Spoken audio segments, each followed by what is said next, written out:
Test, test. Eric Chesser, thanks for coming on the show, bro. What's up, man? Thanks for having me. You already hit a double bicep. I like it already. Front double. I tell everyone, if you see me throw up a front double, I'm just in a good It's, mood. it's And right over. now, we're in a good mood, dude. Good. Yeah, I'm in a good mood today, too. I was just appreciating your man cave you got back there. You got some dandies, dude. Yeah, there's a lot going on. It's kind of a mess from Hunt Expo, but this is just a detached shop from the house. It was marked as the boathouse when I bought the place. I think the previous owner had all his toys in here. And it was literally the reason I bought this place. I always wanted a man cave, somewhere to put all my antlers and taxidermy. I never had space bouncing around from all the little places I lived in and rented. So when I got this place, I built it out to this, and it's now also an office and man cave. Love that. One of the coolest videos I've seen in a while, and when I connected with you here a few weekends ago, I told you this. You're watching UFC, the fights get over. Next thing we know, we're turning the living room into basically a mini hospital for your home birth, man. I thought that was the coolest thing. Yeah, that was quite the experience. My wife is, we've had our baby boy, baby Drex, and yeah, it was UFC night, and obviously we had prepared for home birth, and it was just 4 days past her due date when she just 10 p.m. came. UFC fight ended, and I went downstairs to the treadmill. We have a small gym down there, and I started just walking. I'm trying to get the 10K steps, and at 10 p.m., she's like, "It just feels different." And then that accelerated. She was doing all these like side steps up and down our stairs.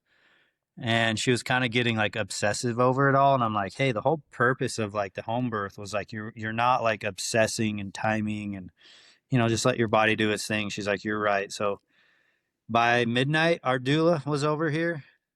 And by 5:40 a.m., we had our baby boy. Awesome. Yeah, it was cool, man. Like home birth, obviously, Were you nervous for it, dude? I'd have been freaking out. No, like that's the thing is like one, don't know any different. I've never been to a hospital to have a birth. Obviously, everybody loves to trauma dump on you, and it's fine, right? Like I'm not here to say this is the only way to do it. Like obviously there's certain scenarios and situations where you have to intervene, but for us that's what my wife wanted to do, so I supported it. And going through it like the first few months, I didn't understand how much I would be involved until we went to the first birthing class. And when she's like, hey, we have birthing class next Wednesday, I'm like, oh, is that like, do I go to that? And she's just like, Yeah, dog. are you serious? And I was like, no, I'm like genuinely like, do I go? Do I need to go? And so that's, I went to birthing class and found out real quick that I have a huge role in this process. So yeah, I was not nervous. I mean, I think a lot of people may not understand that there's basically a qualifying process to get there, right? Like one thing that's just not right, the midwife was not going to allow you to do it, right? So I did not know this. So it's almost like a mini tryout then. Yeah, in a way, I would say like because yeah, midwife is checking everything, ultrasounds, you're checking everything, and if there was one thing that would just be like, hey, it's not safe, or hey, he's facing this way, or even just 1 week her blood pressure was a little high. And the midwife, and we're getting close to the end, and the midwife was very honest and transparent and said, Kate, like if we can't get this down, you may not be able to do a home birth. So yeah, you're not just winging it at the hip. I think a lot of people just like, oh, you just like got in the shower, that little blow up pool, and you guys had a kid. It's a lot more than that. And if at any point the midwife would have seen any type of complications or potential, she would just recommend that we don't do it, but my wife was healthy and everything was good all the way through. So we did it at home and had baby boy right in the living room and right after UFC night. It was awesome, dude. And the craziest thing was like, he was born at 5:40 by 9 a.m. Like you saw the video on my page, had the pool, they come in, they have some gear. It's not a lot, but honestly, by 9 a.m., my living room was back to mint condition, and we had a newborn baby in our hands, and they were gone. Yeah. Midwife is like, congratulations, like measure it, do everything they need to do medically. Congratulations, like, see ya. And that's not by like, oh, we just want to leave. That's just, all right, you got your baby and everything's healthy. So good luck. Dude, it was so funny. A few weeks out, my wife would get up sometimes during the night and she's like, I'm just feeling weird, I'm feeling weird. I'm like, okay, well, she's like, I think my water just broke. I'm like, well, I think that we would, again, we've never done this, but I think we would know if that was actually the case. And then a few weeks go by, and, obviously the show is about to get on the road. And our doula had Morgan sit like reverse style on the toilet Mm-hmm. because Morgan was in a bunch of, she's in pain. And dude, it was just whoosh. And I'm like, yeah, that's what it's like when your water breaks. So Yeah. it was very, very obvious. And No, then, yeah, that's pretty funny because we had a moment, I think maybe just a couple nights before, where she laughed so hard that she pissed herself. yeah.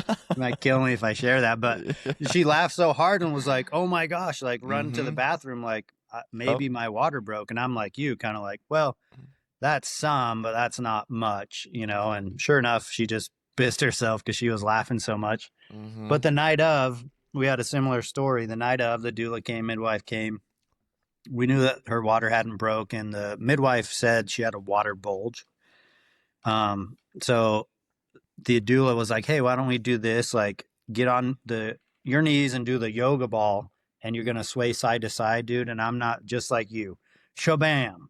My Mm-hmm. wife's like, Got it. "Okay, it broke," and Yeah. yeah, and then things, obviously the pace picks up after that, and but yeah, what a crazy thing, man, giving birth. Like I was the first one to see my son, his head when it came out. I was right there face to face with him. It's hard to explain the position, but we ended up on the couch. And so she was kind of on her side and I was hooking like her arch of her foot, and Mm-hmm. long story short, dude, I was the first one to see his head come out and we were like face to face, only like a foot apart. And that moment is just like, You can't dude, it was describe it. wild. Can't describe it. Like a lot of things are going through my head because one, he doesn't look alive because he's not breathing. He's still Mm-hmm. connected to the umbilical cord. Mm-hmm. Lips are purple. Head is like elongated, Yep. but it's like there he is. And dude, it was just amazing. It was the coolest experience. It's the coolest experience, and then every day is getting better. Like I'm gonna ask you anyways, just for sake of the pod, but isn't being a dad the coolest thing in the world? Yeah, it's so fun. Like I've always wondered because I'm 42 now, so I have had all my friends basically at this point, Mm-hmm. have kids and build families, and it How old's always your was. wife? She's 31. Perfect. Yeah, so Well we've got played, sir. yeah, we've got like almost 11 years between us. But yeah, I'd always ask my guy friends like, dude, so what is that transition like? Like going from like 0 kids to like even just one. And now, we're yeah, a little over 3 weeks into it, and it's just automatic. Like you just are there and the things just become the norm very fast, like very, very fast. And for me, we had him 2 weeks before Hunt Expo. We're having our movie night. There's just a lot of chaos going on. And just to hold him and be able to completely check out of life and just have nothing but peace and just joy is like something I've never experienced before because it's just automatic. You can set your phone down, grab my boy, and like Mm-hmm. everything is gone. Mm-hmm. All the chaos of life is gone. So yeah, it's awesome. I love it. Maybe you guys have had this conversation. Morgan and I have quite a few times, but it's a random Tuesday, Wednesday, Thursday night, whatever it is, and we're just playing and feeding them people food now, and just totally immersed with him. And I looked at her, I was like, "What did we used to do when it was Mm-hmm. just us?" And Morgan's like, "Dick off." I'm like, "Yeah, like what was life without this kid? It seems like a million years ago, Yeah. and we don't." We went on a walk the other day, dude, with he was down. We went on a walk the other day, a short one, just her and I was like, this feels weird. Like, when was the last time you and I did anything together without pushing him in the stroller or something? She's like, this Mm-hmm. does feel weird. It's the strangest thing. Yeah, we are, today we just walked the dogs this morning and she's got him in the baby wrap, and just the smallest things are just the most joyful peaceful stuff that really help you just like prepare for the day, right? Like go on a Mm-hmm. walk, hang out with the kids, and for us it's also the dogs, and then just like mentally prepare for like what you got going on in the day. Share your day, like what's your plans? Like that's one big thing I've been trying to do with my wife is write on the whiteboard of the fridge like 11 podcasts, not performance, 3 summit meeting, like whatever it It's is, just to huge. give her at least the foundation of my day. Mm-hmm. And obviously, like, things change. Like you can take a phone call that you weren't expecting and it's an hour long. Mm-hmm. But yeah, that's the kind of stuff we enjoy, just like walking the dogs, Yep. the most simple Yep. stuff. It's the best.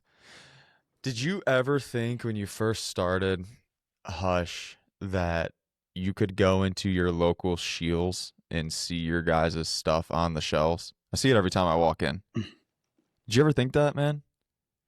Dude, I always had a very optimistic mindset. And so on that exact topic, at the time, maybe it wasn't Hush. Like I've actually done a couple different brands and partnerships over the years. And Hush has obviously been the most successful when, if you look at it, through the lens of like monetizing it, making it a career. But yeah, when I was young, I worked at Sportsman's Warehouse for like 5 years, and there was a clothing brand in there. I think it was Big Rock. There was a couple that kind of came and left, but I got to meet the owners and like just see, like, yeah, their elk designs were making it to the shelf, right? And honestly, like I always thought I would have something to do with it all. Like I didn't know necessarily like, oh, it'll be Hush and it'll be an antler of off a bull that I self filmed. I didn't know what it would be, but yeah, I always did truly believe that like it's got to be someone. Someone's gonna do it. Like, why can't it be me? You know. So I mean, yeah, I always believe that there's so much potential in this space, and I always saw companies like Bone Collector. Like, all right, well, if they can do it, right? Their mark is on everything: apparel, auto supplies, seat covers, steering wheel covers, you name it, right? Gun cases. I'm like, why can't that be me? So honestly, in some way, I always thought there was a way to do it. Yeah. That's cool, man. I wish more people would have that mindset because there's really, I look at guys like you, Nathan, Grenda, me, just, kind of our crew in a sense. There's really like we're no better than anybody else. You're not better than anybody else. And you No, and you'll say that. You just work, you didn't give up, you didn't quit, and you had a vision and you weren't going to stop until you got where you wanted to be, and I can guarantee, I'm not trying to speak for yourself, but you're still not where you want to be, I'm no, sure. yeah, You still have so much to go. yeah, there's like no final destination. That was Yeah. kind of the message of our most recent movie that we put on the Hush channel was there is no finish line in any of this. There is no final destination, and it's truly just always about the journey, which is just the process of like getting there. Whether it's a goal, it's not the goal; it's the journey to get there. And if you get there, it's like you better reset a new goal because if not, you're probably just gonna start regressing in whatever that is. But yeah, I would say like a common comment I would get with people that I would try to mentor, and I really want to like dive into this with you with what you do is, for example, I could talk to friends about how to start a YouTube, what things they need to do to start apparel and start building something. And the common comment I would get, because I would just like have these hype meetings, right? Like I love to mentor people. And the common comment that I'm getting to is like, dude, you believe in me more than I believe in myself. I just had a conversation yesterday with a guy. I said the exact same thing to him. I believe in you Mhm. more than you believe in yourself, dude. Yeah, and it's that limited mindset, right? And you're gonna again, this is the stuff I really want to like get into with you because of what you do for a career is like how do you I've been very blessed, dude. I feel like I was born with this mindset and it wasn't I didn't have to read books for it.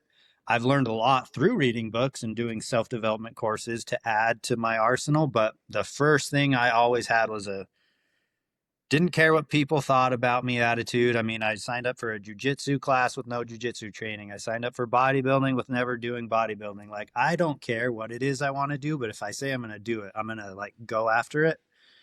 So that was always kind of built in me. And I try to reflect on why that was. Like, was it my parents? Was it, what was it? I really don't know. Like, I wanted to start businesses when I was a kid. I was the one who was selling candy necklaces in elementary school and the one who was selling pumpkins on the side of the corner during Halloween season. Like, there was always this entrepreneurship mindset too. But yeah, just I wonder, like, in your experience, like, how do you get someone to break through that mental barrier of like that negative self-talk, that negative belief that like they can't be the guy who does the thing, right? Well, how do you help people through that? They got to build momentum first and foremost, whether that be in the gym or with, eating the right things or working on their marriage. In order to build confidence, man, you have to start checking stuff off the list. You know how it is, man. If you have a fitness goal and your goal is to lose 20 pounds and you hit that goal, you're going to be walking around a little bit more with your chest out and you're going to feel good about yourself. You're going to feel proud about yourself, correct? Mm-hmm. That's how this whole thing shifts. It's not just a shift. You actually have to take action in order to get to these places. Like I had to recertify, man. I used to run ultras and that was my hard thing. And I haven't done one of those in a very long time. And I haven't been in this kind of dark mental space since a pack out with Kobe Owens, who at the end of the 2024 season. Mm-hmm. That's one of the reasons why I'm doing this 10-day fast. I am in the thicket of things, man. But I know tonight, when 240 hours hits the mark, I'm going to feel extremely proud of myself. Mm-hmm. And that I can always go back to that, man.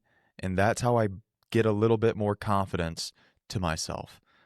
You can't just wake up one day and, oh, I got it. No, you don't. You have to do these things, hard things, right? Everybody talks about it. And I'm kind of getting over about talking about that. But you have to put yourself in these situations that are going to break the mold. Yeah. You Got know, to get uncomfortable. you have to. And that can be anything, dude. I dumb it down to if you're a shy guy and you're single and you're not good with girls, dude, go up to the cutest girl you see and say hello. Mm-hmm. Hopefully she rejects you. Hopefully. Yeah. That's a beautiful thing, dude. That builds that callous. Oh, that sucked. Until it doesn't. Until she says, "Hey, I'm Emily. Nice to meet you." And then you buy her a coffee. Wow, I can do this. Confidence Mm-hmm. builder, right? Why not me? So it's little dumb things like that, Eric, that I just encourage people to do. Even like the dumb elevator thing. You've heard of that, right? Do you say hi to people on an elevator? Yeah. Yep. Or do you just grab your phone and make it awkward? Yep. Dumb No, it's stuff like it's that. fun because like I put myself into those exact social experiments where I'm like, okay, like whoever's at this drive through, try to just break the ice a little more. Or if Mm-hmm. it is a cute girl years ago, like, talk to her or Yep. just give someone like a genuine compliment that is, recognize something that they worked for, not something that they were just born with. So that was always Mm-hmm. something I like to do is like, it could even be, their shoes, their fashion, just something that isn't like their looks, obviously, especially if you're talking about women. But sometimes you do get the dullest reactions where you're like, yeah, that person just wasn't up for it this time. And then other Yep. times you walk away like, dude, it's so easy to spark a conversation with someone. And if you just do it, and if they feel comfortable, like before you know it, you guys find out that you got a lot in common. And if it's at the gym, now you broke the ice once, you can say, hey, what's up next time. And Yep. it's fun putting yourself in those positions. And I hope that people do like just go do that kind of stuff to get through. Like you said, if they are shy or unsure, not confident, just start with the smallest little conversations. It could be the post office guy, it could be the lady at the front desk of the gym. Just get past those automatic responses. How are you? Mm-hmm. Good. Say something a little different. Ask a Mm-hmm. question that's a little more uh, open ended and not just yes or no questions. And Yep. so, yeah, that's cool. Absolutely. And then when it comes to like the positive self-talk, like why not me or maybe I'm not good enough. I think we touched on this live that we did a few like last month, but as important as the words that come out of your mouth are, the thoughts that go through your mind are equally as important. So Hmm. how do we fix this? The first thing that you need to be able to do is to recognize that I am not talking nicely to myself right now. Yeah. You know, when guys say, hopefully this or maybe that or I wish this, bro, you've already lost the game Yeah. Yeah. because now you're leaving everything up to chance. There was never a, hopefully I can get through these 10 days. Dog, I'm gonna get through these Yeah. 10 Yeah. days. This is Hmm. done. It's done. But then if you open the window to the maybe, hopefully, then you start negotiating with yourself and now you're screwed. So you got to be able to recognize it first before you can even start to course correct it. And a lot of people, Eric, don't recognize their talk. Sometimes to this day, I don't recognize it. Hmm. And I got a couple good people in my life that call me on that. And I'm like, thank you. Didn't even know Yeah. I said that. Yeah. So So you do a lot of it's like workouts, diet, nutrition plans. How much of your clients like I would assume when this is a topic, when that's kind of the foundation, and again, I'm just kind of guessing there, there's still going to be a lot of like life talks, like, tons of it. because it's not just eat your chicken and rice, lift arms, lift shoulders. I would assume like through coaching people, there's going to be like, honestly, almost like a life coach, you know? Exactly. People call me a personal trainer, and it's funny. It's like, well, that's one of the things that I do, Hmm. right? But it's more revolved around conversations like you and I are having right now. How do we break this mold? Do I care about the fitness and the food, Eric? You betcha. Of course I do. It's the main staple of what I do. But I want you to be a good human being, dude. I want you to be a kick-ass dad. I Hmm. want you to be a great husband. I want you to think positively about yourself. I want you to be a good employee, CEO. I want you to lead other men. That's what I want. That's really what I care about. And So you is talk to, that like say through your process? Because I'm asking questions. Is like we don't work together, right? Like, hmm is that part of the program? If Joe Blow came and absolutely. said, "Hey, I really want to get shredded abs and work out. I'm a stay at home dad, so I three workouts at the gym, two at home." Is it at what point is it like, "Okay, we're going to also talk about these things"? Is it if they bring it to your attention, or is that a service that you provide? Both, right? Like just as much as your wife wishes that you could read her mind, you can't. And I can't either. Yep. You know what I mean? So guys got to communicate. If they struggle with stuff, we need to talk. Men don't talk. I feel that's wrong. So we do, right? I never give guys unsolicited advice, man. That is not my place. But if they come to Yeah. me with something, we talk. And then we also do group calls on Sundays when the guys, we hold court on Zoom. And those usually 90% of the time have nothing to do with weights or a chicken Yeah. breast. They're real life conversations similar to what you and I are doing right now. Hmm. And if guys are vulnerable, because it's a judge free zone, I think they'd be surprised what they can learn and get better at. So, like anything, Eric, you get out of it what you put in. But yeah, I wear a lot of hats, brother. Yeah, I figured so, like the idea of coaching or selling plans or like you said, just trying to make people improve their lives. It's so much deeper than a simple like PDF or a mobile Yeah. app. Like, and again, that's really cool that you mentioned that. Like, it's not unsolicited advice. If they ask, like you're there, hmm that's how it should be. I always thought, my business mind and my curiosity mind, I just have so many questions for you. We've never been able to talk Yeah. about the entrepreneurship side of it, but I Well, just think it's, don't let me run this whole thing. You pepper me with whatever we can talk about whatever, dude. I have no script on these, so this is great. yeah, I love it, man. Because if I had, like, when I think about, like, all right, if Eric had to start over from scratch, like, but knowing, having the education of what I know now with YouTube, social media, marketing, and stuff, I've always told people, like, fitness is my other life that, like, A lot of you may people don't not know that see about you, much. I don't Yeah, think. Yeah. they get to see some of the basics, but that would be another space I would love to be a part of, and hmm the coaching side or providing some type of service like you, that's something like I could see myself getting into. But if I had to like redo it again, or not redo it again, but like if like, hey, you can't do hush and you're not going to make hunting videos, it would be something along the lines of like what you do. So I think it's like super cool. I think the ticket for guys that Yeah, I'm in a saturated market, no different than you, man. There's a lot of people selling stuff, making YouTube videos about what you Mhm. guys do. Like, you got to be able to separate yourself from the next guy, right? So, when it comes to what I do, that community of people that are here, that's what separates it. Because you can't just get on a phone call with me and because your money's green, you're in.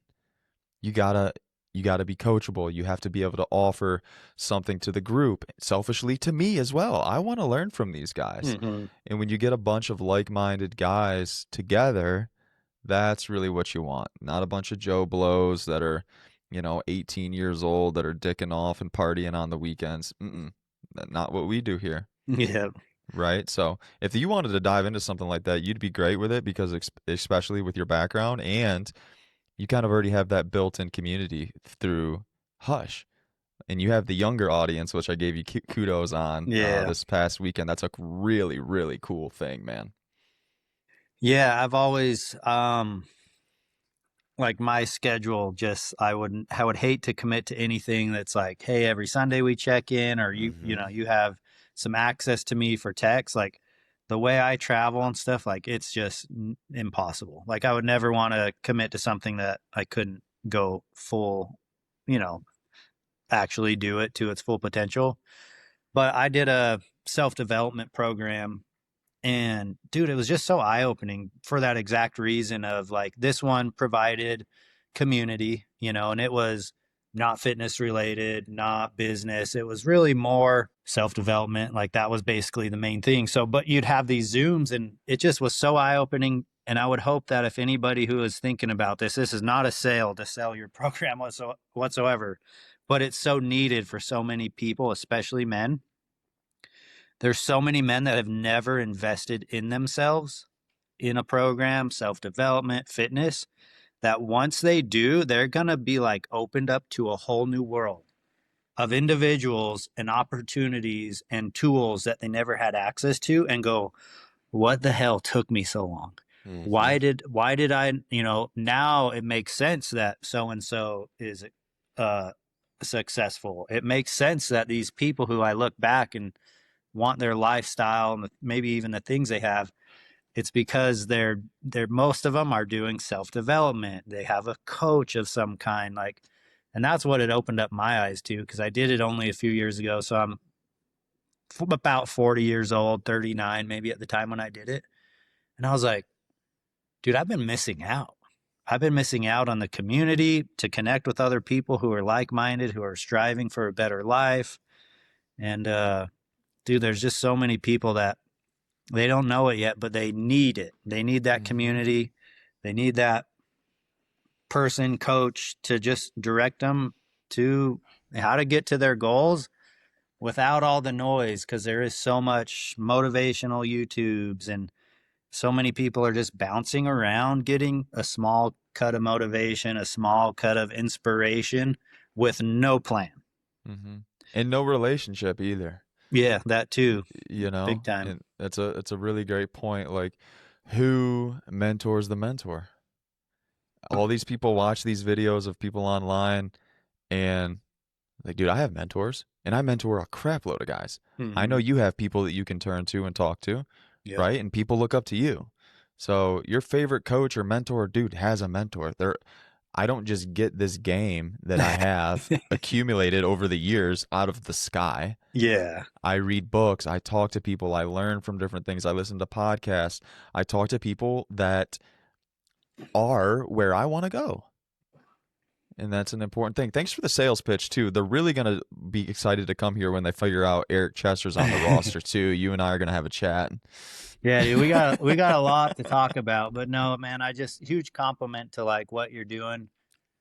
Like you said, you can look at it the same way as what I do. There's a billion people putting hunting videos online, right? So it is like what makes you different, or like why would someone choose you? And I just had this conversation yesterday with someone like, yeah, we make hunting content. Like that's the thing that like, people are going to be attracted to or driven to because we have a like hobby or a like thing. But it comes down to like, who are you? Yes. And do people like you? And do you make people feel welcome? Do they choose to follow you?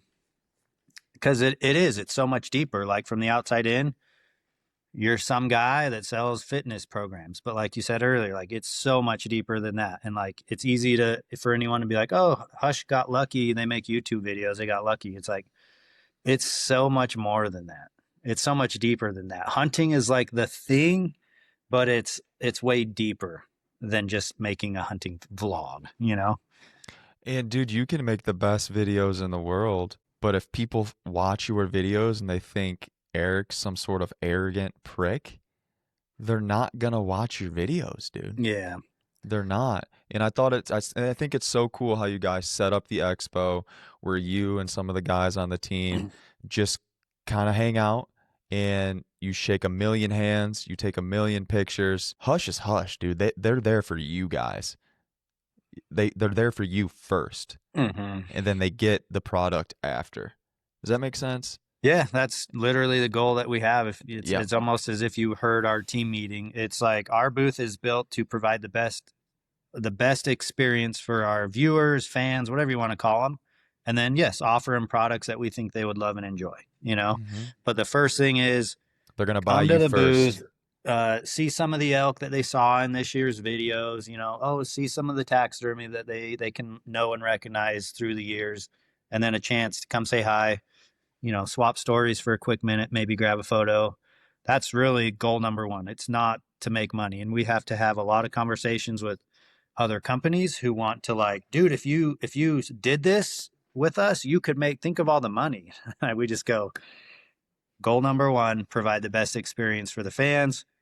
You know, goal number two, elevate our lifestyle brand, you know, and then after that, there could be some room for some products maybe. But that's not if the goal was like go to expo and just walk out with the most cash possible, it wouldn't be what it is. It wouldn't even look the same, you know. So yeah, I'm glad you can recognize that. So thank you. Absolutely. Was there a moment? How long you been doing this? With Hush, Yeah. so Hush came together. So Casey had this channel in 2011. I came on board in 2015, and it's Okay. been Hush ever since. Okay. Was Over a decade. there yeah, yeah, you've been in the game. Was there a moment, do you remember this moment? Because everybody kind of has their moment, I think. I know I did when you're like, dude, we're gonna make a go at this. Like we're kind of doing it. I think we're gonna make it. Do you remember that moment? And if so, what was that like? Yeah, like so a little history. Casey had a lot of history in the YouTube family vlogging world. Um, over 500,000 subscribers. He's just, you know, selfie videos of the family and the kids. And he made a career out of that, a very successful one. And he kind of always knew that hunting content would make this digital shift, right? Like hunting at that point was magazines, Sportsman's Channel. But he felt confident that hunting would someday be consumed through digital content like YouTube and social media platforms. So when I came on in 2015, I came onto his channel. So his channel was established with 70,000 subscribers at the time. They were all Casey fans, right? They're just watching Casey go hunting and fishing with his friends and family. And then suddenly Eric's here. That was a trip because, you know, you get a lot of comments like, I'm here for Casey. Who's this guy? You know? Yeah, right. So we definitely had to like warm up the audience to me. But dude, the moment me and Casey came together, I just felt like it was something different than that I never felt with other partners because I felt like we had the same vision. Other partnerships I've been in, my mind is like going different ideas with the vision and ideas, and they're not supporting them. You know, that we're totally on the different page of like where this ends, where this goes. Um, a lot of previous partners just wanted to be the outfitter, right? They just wanted to go kill the biggest things and the governor's tags. Where I was like, I want people to follow my hunt, not, you know, some celebrity or high paying client. Like, I want people to come. I recognize that early is like people were like, dude, my favorite hunt is just you and your brother because it's general season and it's relatable. So I caught on real quick, dude. People want stuff that's like relatable. So when Casey and I started, like, I guess I didn't, you never know what it will be, but dude, that was probably the biggest time, like the biggest aha moment of like, this will be something. This will pay the bills one day, because we were early in the game. Not many people at all were uploading hunting content to YouTube, but none of them were doing it in a way. Like, sure, were TV shows recycling their TV show to YouTube? Yes. Were DVD producers like myself putting on the teaser highlight reel to sell the DVD? Yes. But nobody got on and said, hey, what's up, YouTube? This is Eric. I'm going hunting. If you guys like that, comment below. Like, being on YouTube is not just making a video. It's like you're a part of that community. So yeah, just partnering up with Casey, I was like, dude, this is the first time I felt like we have the same vision of what this could be. So that was kind of like a aha moment. Like, dude, this is the next run and this is the one I feel really confident with. Yeah. That's pretty wild. When did he state that he thought that the shift was going to go digital? What year was that? So again, his hunting channel was started in 2011. My personal hunting channel, or personal hunting, or I call it Eric Chester Outside, I started that in 2006 on YouTube. And again, didn't know what it was, right? But all the efforts I was pouring in were going to other businesses, Sure. and Eric was it was there. It had a bunch of videos, but he started it in 2011. And again, like him and I became friends at the 2013 hunting expo. He introduced himself to me and was like, dude, I love your DVDs. I love your content. Like, I really think you should put your videos up on YouTube. And I'm like, in my head, I'm like, oh yeah, we kind of already do. We kind of used YouTube as a tease. And then like, okay, hey, if you like that, come buy a shirt over here. Hey, if you like that, come buy our DVD. But his was you put the whole content on YouTube and get paid. You can make money through these AdSenses instead of maybe, other forms. So I started doing that with the company I was with at the time. It's called Times Up. Like, we started this thing called Times Up Tuesday because Casey was like, dude, you really need to just do like one video a week. And it was Casey's idea to be like, you should do Times Up Tuesday, like one video every Tuesday.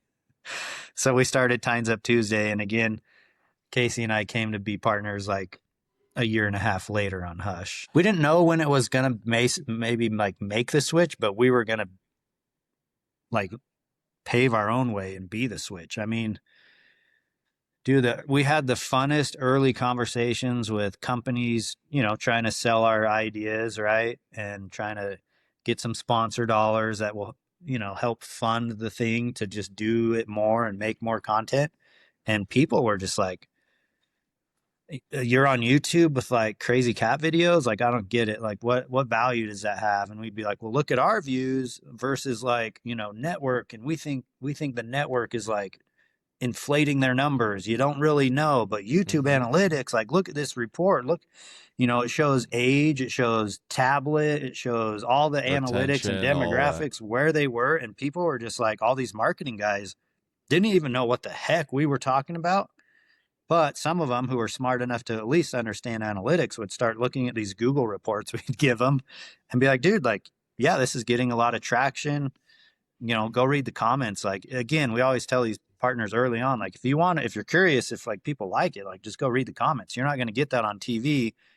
You're just force fed whatever is on 7 p.m. So we just knew that there would be a shift. And we've kind of learned that like hunting is like 5 to 10 years behind mainstream media. So honestly, because of my fitness side of my life, I can see what fitness influencers are doing. I can see what fitness industry is doing. Dude, I bring that to hunting and I look like a superstar to some people, No, it's true, dude. And I pay attention. It's fun to watch guys that are in the older demographic, like you brought up Bone Collector earlier, like with Waddy. Everybody loves Waddy and Mutt and T-Bone, all those guys. Mm-hmm. It's been fun to watch them kind of slowly, they're behind, but slowly transition into the YouTube. And I think Waddy's got a podcast now. It's cool watching these guys realize outdoor channel, man, like nobody's really it's Yeah. really why get force fed something at 6 when you can just go on YouTube and type in your favorite guy and watch their whole library of stuff Hmm. until it's done. And I finally have gotten my dad, especially over probably the past year, because, we're always growing up, you're watching that stuff on TV. And I'm like, Dad, I got to get you on YouTube, brother. I got to get you on YouTube. You got to start watching these videos. You can watch whatever. His favorite channel, he loves Grenda shit with Stuck in the Rut, and he's Hmm. watching big mule deer hunts in Montana because he loves coming out here to do that with me. So it's fun watching kind of the old heads get hip in a sense to Yeah. what's going on, and. Yeah, we always knew that too. We're like, okay, the younger generation gets it, but there's going to be Hmm. a big learning curve of like, Yes. I would still guess if my dad wanted to even find one of my recent videos on YouTube, he would just like search Hushin Hmm. and just like hope to find a new one instead of like go to his subscriptions tab, Yeah. so there is still like an older demographic Yeah. because people will be like, I haven't seen those. And I'm like, oh, yeah. Did you check the subscription? It'll kind of give you an itemized like who you Yeah. follow. And they're Yeah. still just like surfing the web and just hoping to like come across something new. Cause even my dad will be like, I saw that last week Casey took his boy to Alaska. And I'm like, dude, that was like 2 years ago. So yeah, Uh, like that was the biggest part was like, man, if we can train, and we still are, but early on, like we love to collaborate with other creators like Born and Raised and Randy Newberg. And we tried to teach them as much as we could about this because we just figured if they could educate their following, we can get more eyeballs to these yeah. platforms like YouTube and Instagram. And yeah, man, it's kind of cool to see, where it's gone. And like you said, a lot of the TV shows, you either adapt or you die. Hmm. And some of those have taken leaps and bounds to make the transitions, and if not, like you just kind of like get forgotten because like you said, the young guys that follow us, they don't know who TV shows are, they don't know Hmm. the personalities that we all grew up with. So yeah, it's kind of like adapt or die. I want to say this just because I know it's easy for guys to get caught up, and even younger kids where maybe they're just starting off and they're thinking about doing a YouTube channel, or they're maybe wanting to do a podcast like I do, whatever it might be. I want you to go pause the podcast. I want you to go to Hushin's page on YouTube, and then I would like you to go to the videos tab, and then I would like you to click oldest and watch your first ever video. Yep. Might even be a little bit embarrassing for you to probably watch that back. I know if you No. go to my first ever podcast, it is terrible, dude. So I say that because guys can look at the production, or they can look at the guests that I have and be like, wow, kind of MBN, right? Must be nice type of stuff. It's like, Mm-mm. dude, everybody starts from somewhere. Do you know who Chris Williamson is by chance with Modern Wisdom Podcast? Mm-mm. Huge podcast. Great guy. He's been on Rogan a bunch. One of the most popular podcasts in the world. Go watch his first video, man. Yep. It's terrible. He's got like a little bullcrap mic hanging from the top of the ceiling. They're at a kitchen table. There's no production. It's just a really good, friendly reminder to people that are listening that everybody starts from the basement, dude. Yeah, and that's like my first go-to. If I come across somebody on social media that I just don't know, and but maybe they're talking about a topic that I'm interested in, I do exactly what you said. Let's go find their oldest videos. Mm-hmm. And my favorite example of that, and someone who I've always looked up to and learned so much from, is Christian Guzman.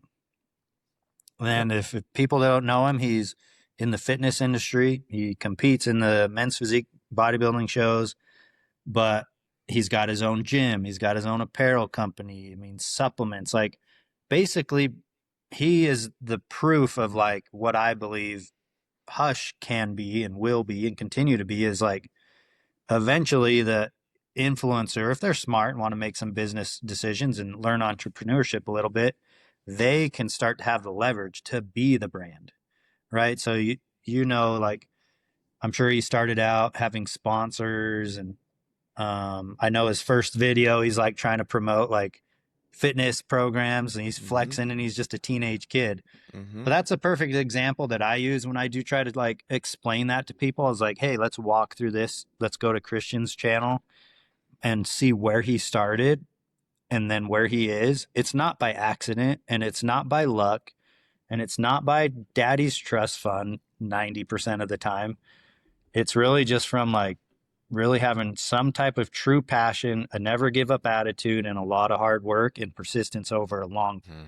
And he's my favorite for that example. But yeah, like going to my channel, like I just went to my Eric Chesser outside. There's a video from 17 years ago, Oh gosh. and it's all shed hunting. And Do you have my hair in that video or no? we should see, dude. Like I'm busting we your should definitely balls. see. I think there's videos that were even before this that I've like somehow like archived them or something or didn't keep them legit. But I don't know how. Like I would love to be a fly on the wall in my parents' basement, and That's a dandy just shed. oh, dude, that's when Utah was in its elk glory days. I mean, Yeah. giant elk sheds all the time. But for me, it was when I started reading and consuming about hunting and shed hunting. I would get anything I could, dude. I'm consuming as much as I can. That's the web, internet was pretty early back then. So I'm reading and consuming everything I can to learn. And in my opinion, my way to give back to the hunting community was to share mine. And Hmm. so my point of view was like, well, if I'm this kid who just like can't get enough, there's got to be someone else out there who like, well, they want to see someone else's stuff too. So from an early age, like, dude, my passion to share was always meant to like give back to this thing that I take so much from. And it was also to inspire my friends because growing up in Salt Lake, like hunting wasn't cool. My friends were skaters and snowboarders. So if I could just, take this dang thing out in the woods, the old Sony camcorder, if I can take this out and get some video on these old high 8 tapes and bring it back and plug it into the VCR back then, maybe I could convince one of my friends to come do it with me because I had zero friends that did shed hunting back then. So there's just such a deep passion of like inspiring others to get out and enjoy it, and then just a way to give back to the hunting community, which I'll never say this, like I'll never go against this. It's given me everything. My friendships, purpose in life. It's how I met my wife now, like my business partners. Like hunting has given me everything. And like me sharing is just simply a way to give back. So many people come up with their own assumptions of why you do it.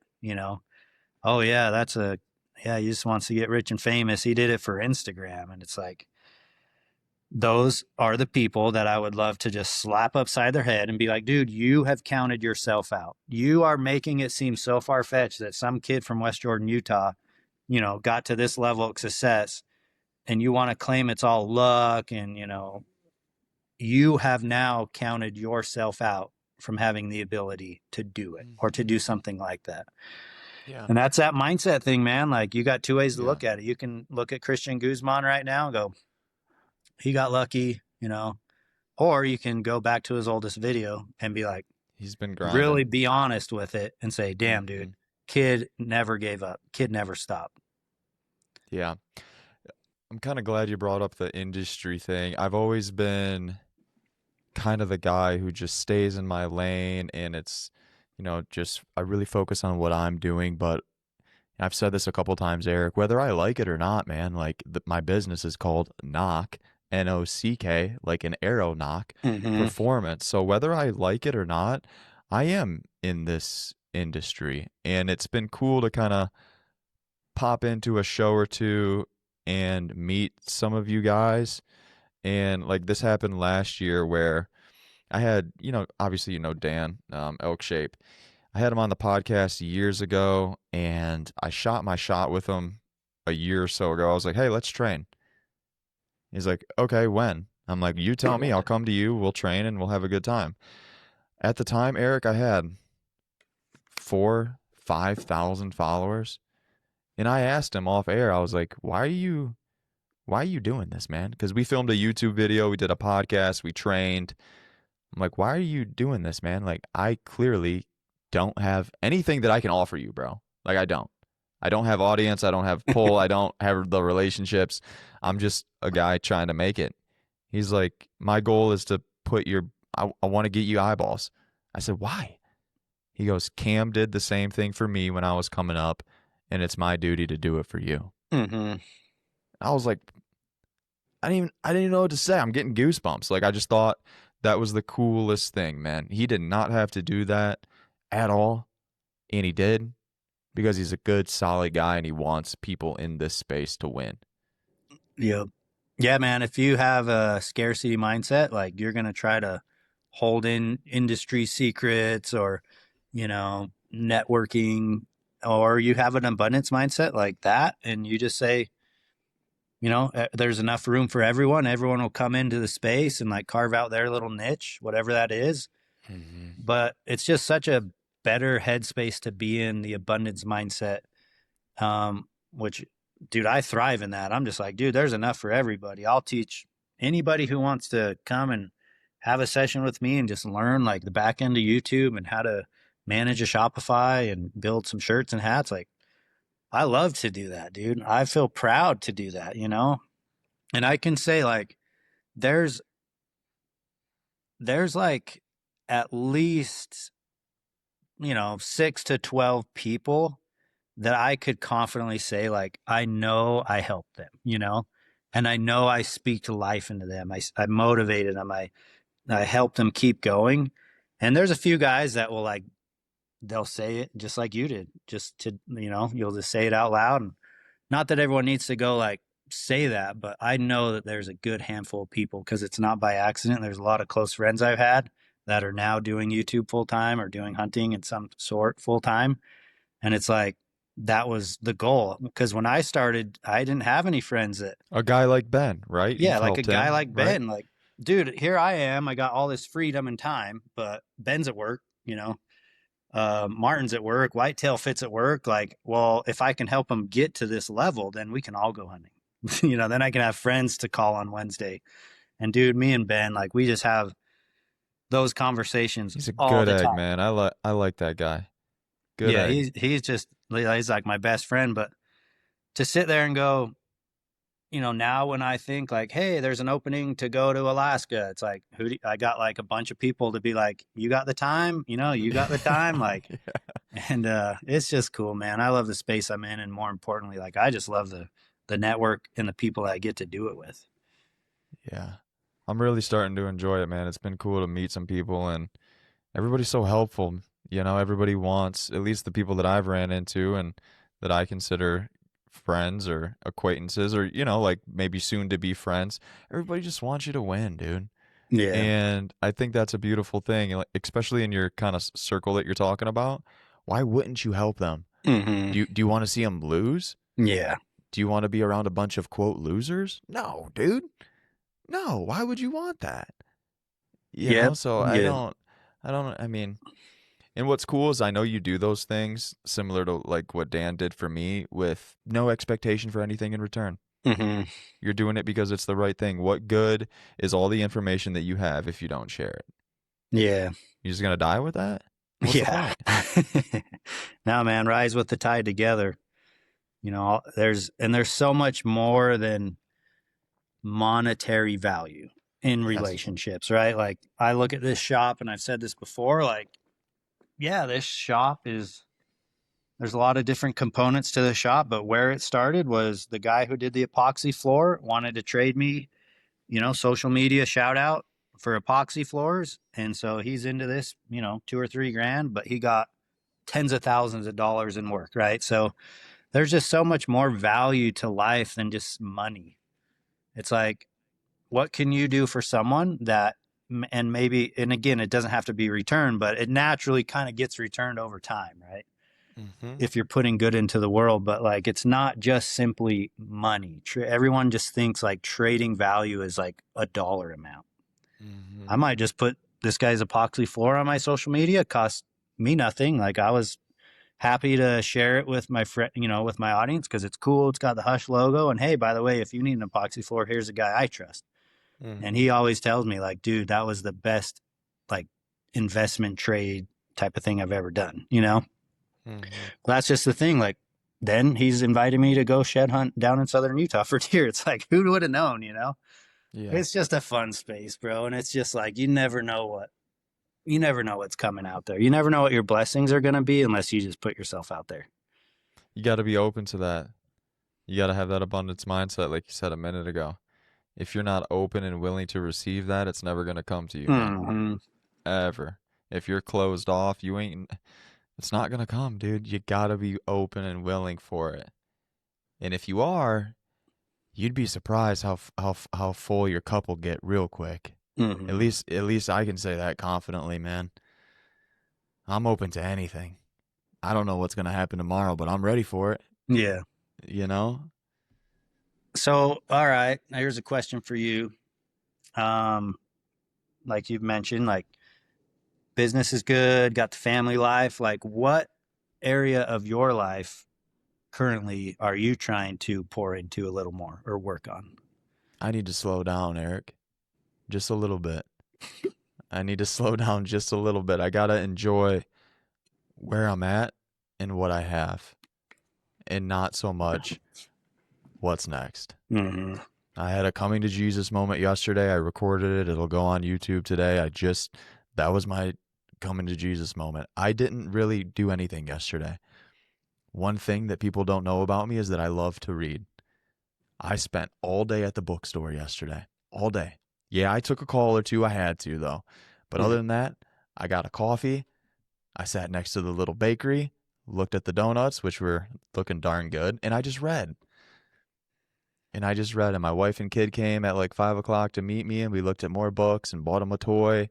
I need to just slow down a bit, man. Not saying get comfortable. There's a huge Hmm. difference, right? Yeah. I'm not going to get complacent at all because I do have goals and aspirations as to what I want to do with my business. But everybody's taken care of, man. Like everybody that I work with here they're taken care of. It's okay.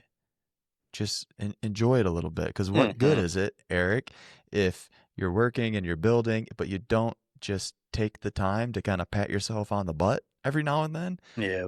and be like, it's okay, dude. Take an off day on a random Tuesday Hmm. for you to reset. So that's really what I'm working on. And I'm a little bit disappointed in myself because I haven't, and I preach things like that. I'm go, go, go, go, go, go all the time. But yesterday I really, really needed it, man. And I'm gonna continue to do stuff like that. Just kind of you've done a lot in the past 2 years, Tyler. Like you should be proud. Hmm. Yeah. No, that's cool. Love that. I'm gonna spin it back on you. What about you? Well, like as soon as you said that, obviously that triggered this kind of that same response of like I've got a kid now, you know. Um, and I'll touch on that. But the first thing, like when I think about the buckets of my life, is figuring out my taxes. Dude, Dude, likewise. I Likewise. mean, growing up, you got a Likewise. W-2 and you took it to TurboTax or H&R Mm-hmm. Block and they sent you a check in the mail and that was so easy, right? And now I've got, like you mentioned, equity in this, equity in that. I've got a dog chew company. I got income from Facebook, income from Google. Like it's beyond me at this point when it comes to that. Like I understand that there's a lot of things like You and I need to have a talk offline. I'm in the for freaking sure. same boat, bro. So that was for me. It was like, okay, before my son is born, I want to get my taxes in line, and it's not like out of like I don't want to pay him or even I don't have the money. I just there's so many forms and there's so many things. Overwhelming. It's overwhelming. Yes. So dude, I found a guy that is like, I told this guy in full transparency when we started talking, I was like, I will be a pain in your butt. I promise, because I'm going hunting. I don't look at my emails. I will need you. I will need to, and I will pay you for this, but you will have to come and babysit me over my shoulder on my laptop. Like, okay, go get this, Mm-hmm. you know? And so he did that for a couple hours. And honestly, it's been great. So I'm going to get caught up on that. Slowing down, dude, is one for me. Like, dude, I just don't stop. Like, there's so many things and moving parts in the business, and I'm excited about them all, and they're fun. Like, so, like, Yeah. I'm like going, going, going. And I am pretty lucky that, like, and I tell my wife this, the thing that, like, because she'll be like, oh man, you're going to go soon. This will be the first time you leave since we had the baby. And I'm like, I know, like, I'm not saying it's like the easiest thing for me ever, but it will happen, and that's gonna be what happens. That's what I do for a living. But lucky for me, the thing I do for a living also brings me fulfillment. So like when I get to go shed hunt, yes, I'm filming it, making content, making reels. It's checking like multiple buckets When are off. you leaving? I'm gonna leave next week to start looking for elk and a scouting. So he was, yeah, that'd be like 4 weeks after, you know. So first trip, 5 to 7 days. I don't know. Like, is there a buffer on that? Like, I always wonder, like, what's Bro, typical? bro, you need to be prepared. If you think you're just gonna go and have a jolly time and not be thinking about your wife and kid every second of that trip, Yeah. I think you're incredibly wrong. No, Like all my guy friends are in the like, most blunt way possible, you are gonna be so homesick, dude. yeah, I can feel that even before him. Just wife and dogs. I started to feel that way more. Hmm. And then that's like the number one topic of my guy friends is like, dude, I just miss my kids. Like, I just want to be It home and was seeing the things, so seeing them hard for me, grow, their, dude. all their things. So I know that's a thing, but I am trying to like, that's Are your you going job. with anybody? You got a Yeah. camera guy or anything? Okay, so you're gonna Yeah. have company that will help. Hmm. If you were going by yourself on a little solo rip for 5 days, brother, you'd be home by You'd be day two. home. I You'd be know, dude. home by day two. I've seen it. I've seen my friends do it, and I love it. Like, I love that they have that much love and compassion to like be home and see their kids grow and do the small things. And I know there's going to be a balance of that. And I've already prepared myself for like, I'm pretty spontaneous. I mean, if someone calls me tonight and says, "Do you want to hop on a plane to go hunt deer in Hawaii tomorrow?" I'd be like, "Yeah." And then I'd go, "Hey, just so you know, I got to leave tomorrow," you know? Yeah. So my whole like outlook is all changing. I'm trying to adapt to, to make it work. But yeah, Hmm. those are kind of the taxes is like the number one answer. Um, but everything else, man, is so good right now. It's so good. And like you said, maybe there's times to slow down, and that so far has been like those walks with the family, holding the baby. Those are the times I've been able to completely just check out. And Putting there's this on airplane mode. yeah, for Yeah. sure. I know your phone blows up all day like mine does. Yeah. Yeah. Do you ever, when you grab your kid, do you ever feel like this weird rush? It's literally love that like comes through your body. Do you ever feel that? I don't know if that's how I would explain it. I can just grab him and just be completely like I was telling my wife, like, don't you just want to hug him? Like the heart, like you can't because he's this little baby infant. Like, but I just want to like, death grip that thing and just Hmm. put every ounce of skin to skin I could collect and smell him and just hear him. But he's just so gentle. So you're trying to Yeah. do as much as you can. But yeah, it's just this desire to be like a good dad, a desire to like, dude, I can't wait to teach you these things that I know. I can't wait to share these stories with you. Like, there's just so much to look You forward to. changing diapers? Yeah. That a bam? I'm not afraid to hop in there. Like, I thought it'd dude, be way worse. It's not bad. no, it's not bad. It's not bad at all.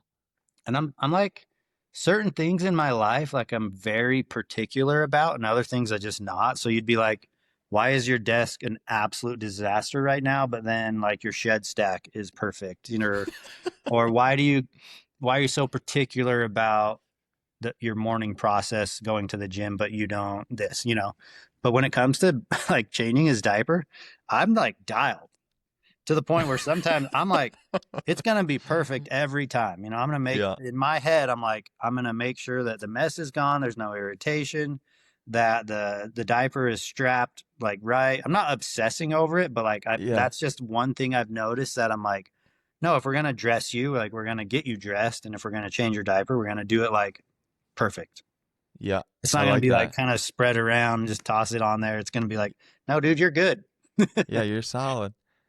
My wife, she does this technique so when they get a little bit bigger, it's easier, but she'll like have a C grip basically over his belly, holding the front down, and then she'll just go whoosh, snap, and then whoosh, snap. Instead of trying to hold one end up, if that makes sense, and get it right, she'll just get it where she wants it, hold it like that, like a C grip across his Yeah. tummy. That's like the technique. I can change them so much quicker now. I'm like, how did? How'd you learn? She's like, I only started doing it. I'm like, I'm gonna start doing that. That's the ticket right there. Yeah, I got to learn that technique because I can Mm-hmm. definitely.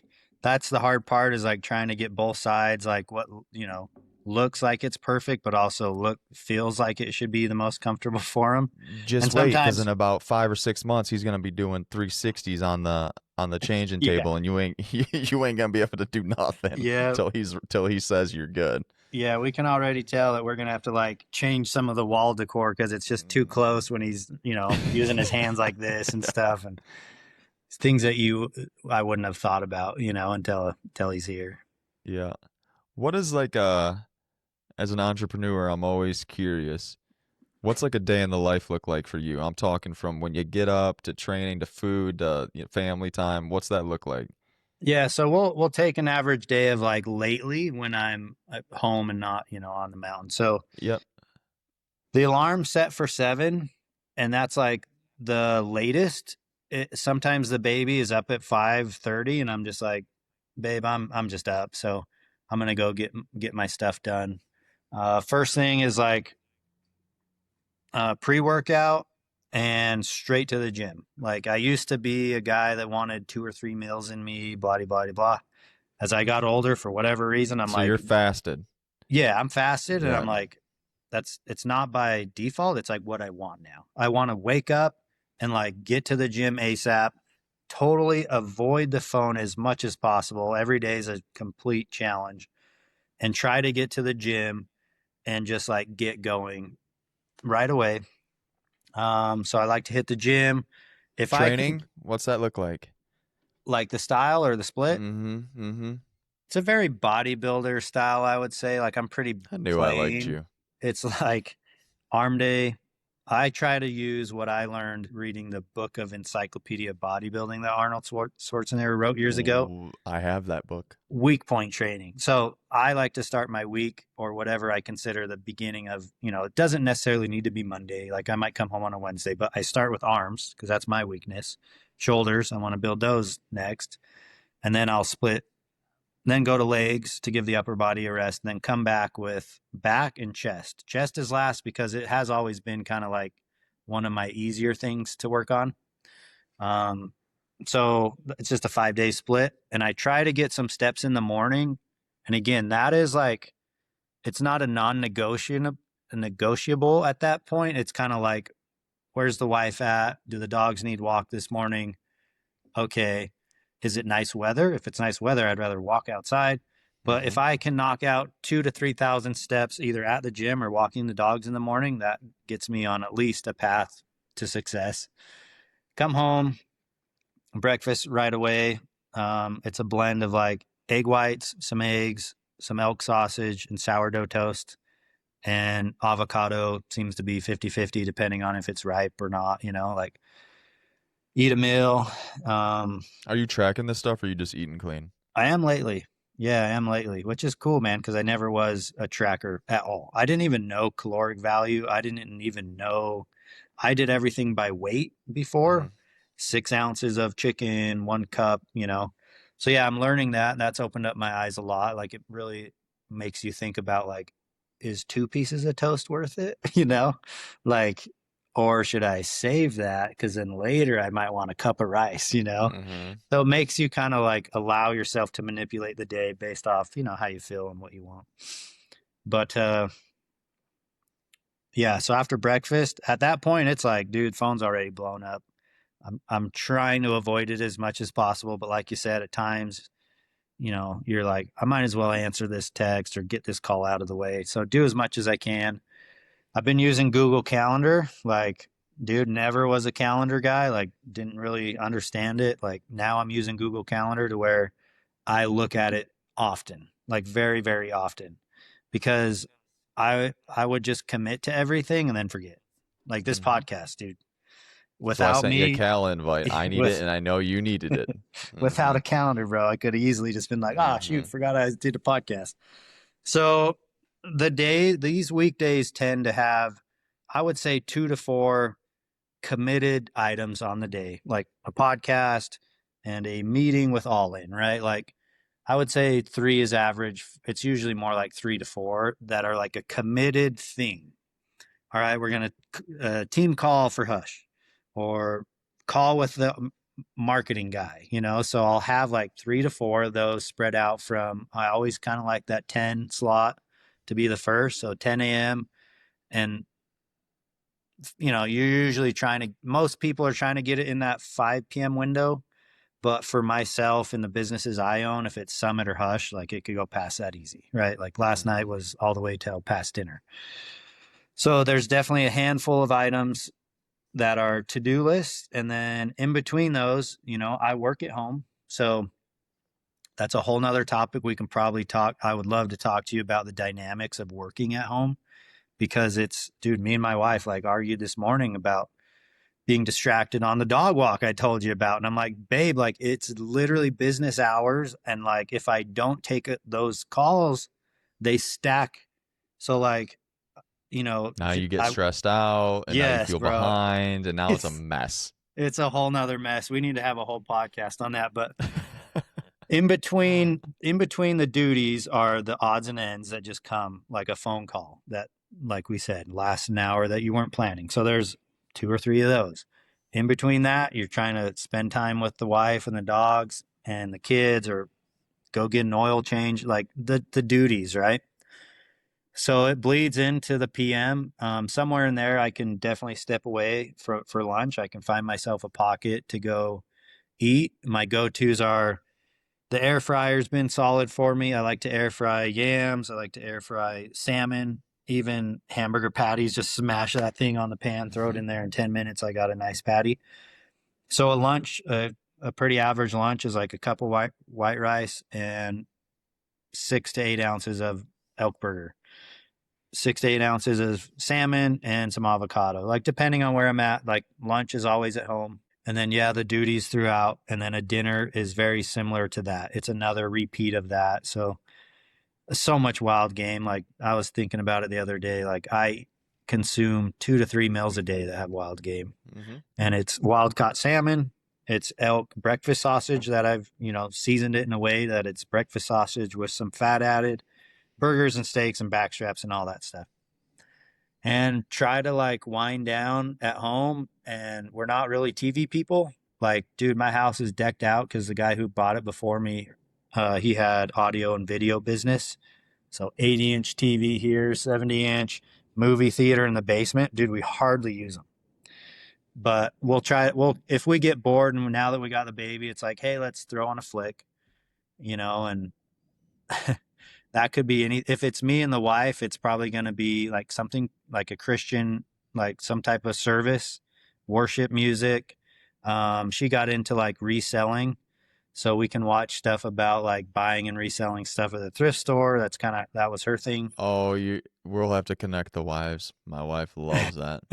Yeah, Yeah, she, we have a whole closet of stuff that Morgan kind of slings on the side. yeah, that's cool. So Hmm. that's like, you know, when we pull up YouTube, you got all the recommendations. So Oh for yeah. me, it's police videos and self protection videos. I love that. Crazy car Really? crash. Yeah.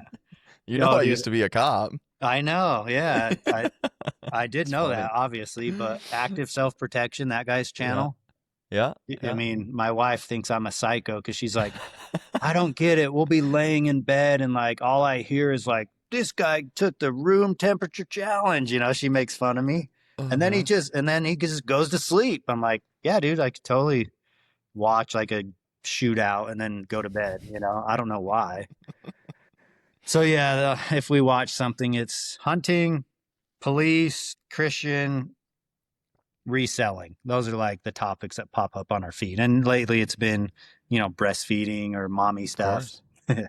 Yep. So yeah, man. And then we just try to wind down and like try to like look now. This is all new, 3 weeks in, but look at the windows of when baby boy is feeding and Hmm. then when the next opportunity that he's gonna go down. And so you're always like, well, it's 8:30. If we, you know, wait a minute, maybe he'll feed in 2 hours. That could be 10:30. So like we're going to bed when we can, not when we want to. Yeah, because you're every 2 to 3 hours right now. Yeah, he's pretty Yeah. solid, man. Yeah. We co-sleep and we'll We get do like too. 2 to 4. Which means that I sleep on the couch usually most nights because I don't want to squish the poor kid. But Yeah, I'm a back Yeah. sleeper, and Drex can just sleep right here, and I don't have a single issue. But last night I thought it'd be smart because we've kicked our dogs out of the bed. We have two pit bulls, Mm-hmm. and I just love them. I love them until the night goes, and I'll wake up like, why am I sleeping with these damn things on my bed? Mm-hmm. Because they're moving around and pushing you Mm-hmm. off. But last night I was like, maybe we can have the whole family.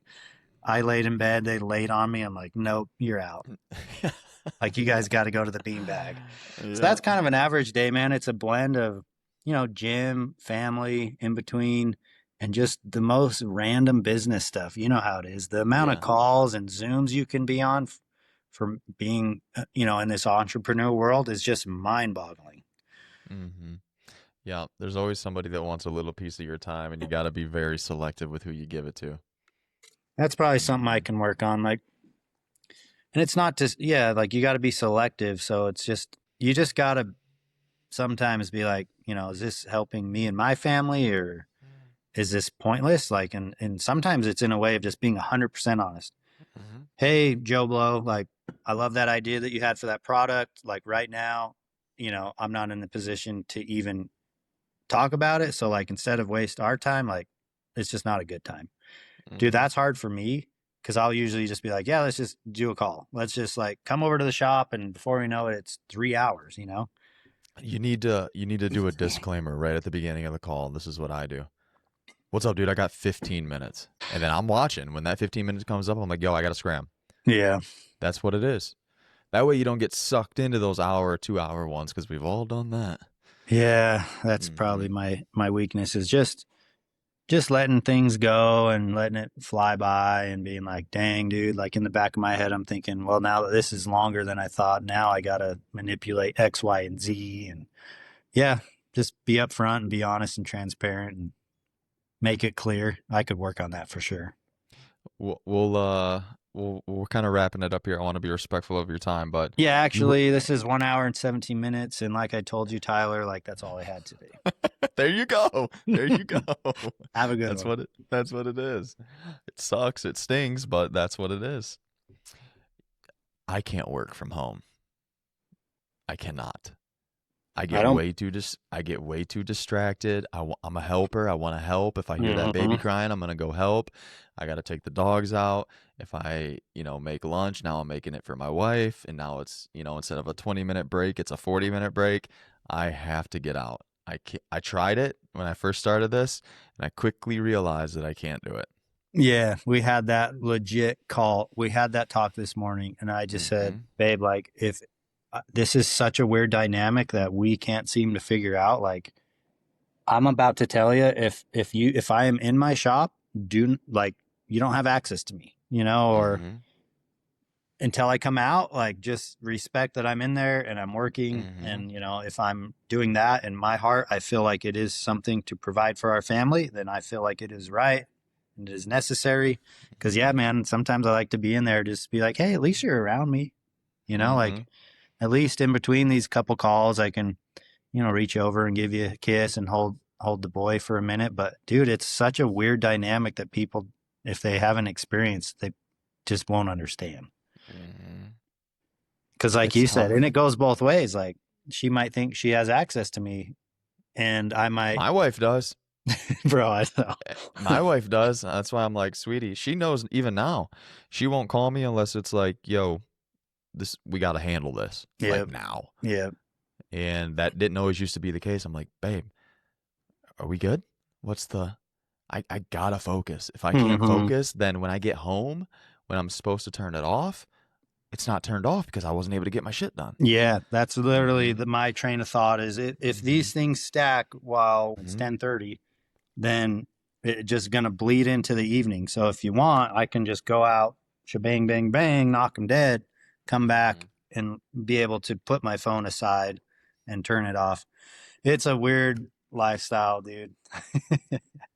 But It's a balancing game, man. it's a balancing game because you're just like, well, I mean, the other option is I wake up at 5:30, I go hit the construction site 7 to 4. You don't talk to me, see me, not, I can't help with the baby, so you're Have you always, have you said that? it's hard not to like. Don't, because it'll get you in the I doghouse, know, because I I've said know. stuff like that. It's hard not to like, you don't want to compare, but you're like, dude, the other option is Mm-hmm. looks like this. Mm-hmm. So it's just like you're trying to like come across and like I need that respect to do my job uninterrupted, like you said, so I can get it done efficiently. And with that, I could come home and then check out with you. Yeah. But Yeah. when you're physically in the same, as soon as I'm done with this call, I'll probably shut the shop down and go inside until the next one. Mm-hmm. So yeah, it's a battle. It's fun, man. I really enjoyed getting to know you a little bit. We've had a couple opportunities to talk before this, not really in depth. Yeah. And you're a good egg, man. I know if Nathan signs off on you and a couple other guys that I'm close with, I know you're good people, so this just did nothing but validate it. Cool. Appreciate it. Yeah, man. And I just have so much fun on these podcasts. It's my default You is don't do a lot though, do you?